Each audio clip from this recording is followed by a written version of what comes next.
warahmatullahi wabarakatuh.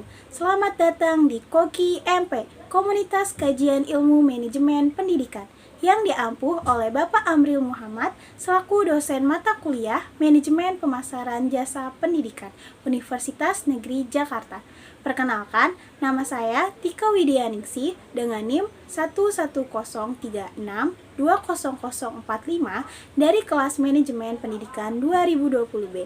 Pada kesempatan ini, saya akan menjelaskan materi tentang pendidikan dan amanah konstitusi yang bersumber dari buku yang berjudul Gagasan tentang Manajemen Pendidikan karya Mas Duki Ahmad. Selamat menyaksikan, jangan lupa di like and share. Gerakan reformasi yang dipelopori mahasiswa pertengahan tahun 1998 telah memberikan arah positif bagi dunia pendidikan di Indonesia. Selama 4 kali perubahan Undang-Undang Dasar 1945 dilakukan selama masa pemerintahan reformasi, aspek pendidikan mendapatkan bagian penting yang disentuh untuk pembaharuan pendidikan di Indonesia menjadi lebih baik. Konstitusi Undang-Undang Dasar 1945 telah memberikan pedoman yang jelas mengenai bagaimana menjalankan pendidikan secara baik dan berkelanjutan serta mewujudkan kualitas sumber daya manusia yang kuat dan mandiri.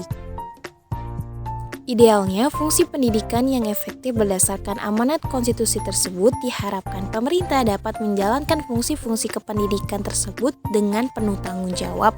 Selain itu, dalam konstitusi juga dijelaskan warga negara Indonesia berhak memperoleh pendidikan yang bermutu sesuai dengan minat dan bakat yang dimilikinya tanpa memandang status sosial, ras, etnis, agama, dan gender.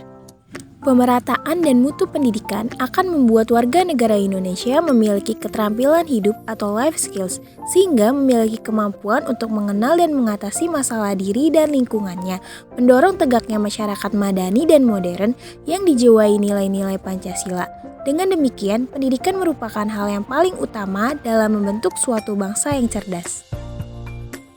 Ada beberapa ciri orang cerdas. Pertama, orang yang melihat persoalan dengan berorientasi pada solutif non-destruktif dengan pola penyelesaian berdimensi saat ini, yaitu mengantisipasi masa depan dalam kerangka menyelesaikan problem solving. Kedua, orang cerdas adalah orang yang saat menyelesaikan persoalan berpegang pada pendekatan cost efektif atau biaya murah baik menyangkut biaya sosial, politik maupun biaya ekonomi. Ketiga, orang cerdas adalah orang yang ketika menyelesaikan perkara menjaga harkat dan martabatnya. Tiga ciri orang cerdas ini dibutuhkan untuk membangun dan menyiapkan peradaban yang unggul dalam kerangka tanggung jawab pendidikan dalam mencerdaskan kehidupan bangsa.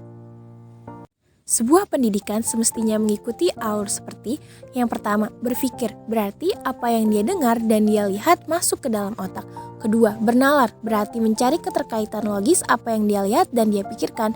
Ketiga, berilmu, berarti menemukan jawaban sintesis atas hubungan sebab akibat dengan bentuk teori universal. Dan keempat, berfilsafat, berarti menemukan hakikat terdalam dari apa yang dia pikirkan. Selanjutnya, pendidikan juga harus menjadi pilar utama untuk mengembangkan kualitas sumber daya manusia. Manajemen pendidikan idealnya harus dikelola secara sistematik berdasarkan perintah konstitusi, yakni usaha-usaha menciptakan kualitas sumber daya manusia yang handal, terutama guru, kurikulum, infrastruktur, dan suprastruktur pendidikan yang memadai. 3 faktor yang menjadi penyebab utama rendahnya mutu pendidikan di negara Indonesia. Pertama, kebijakan dan penyelenggaraan pendidikan nasional menggunakan pendekatan educational production function atau input-input analisis yang tidak konsisten. Kedua, penyelenggaraan pendidikan dilakukan secara sentralistis. Dan yang ketiga, peran serta masyarakat, khususnya orang tua siswa dalam penyelenggaraan pendidikan sangat minim. Oleh karena itu, perlu adanya penyusunan program peningkatan mutu yang dilakukan dengan pengaplikasian 4 teknik, yaitu school review untuk mengevaluasi dan menilai efektivitas sekolah serta mutu lulusan, benchmarking yaitu untuk menetapkan standar dan target yang akan dicapai dalam suatu periode tertentu, quality assurance yang akan menghasilkan informasi yang merupakan umpan balik bagi sekolah, quality control merupakan suatu sistem untuk mendeteksi terjadinya penyimpangan kualitas output. Sekian dari saya. Wassalamualaikum warahmatullahi wabarakatuh.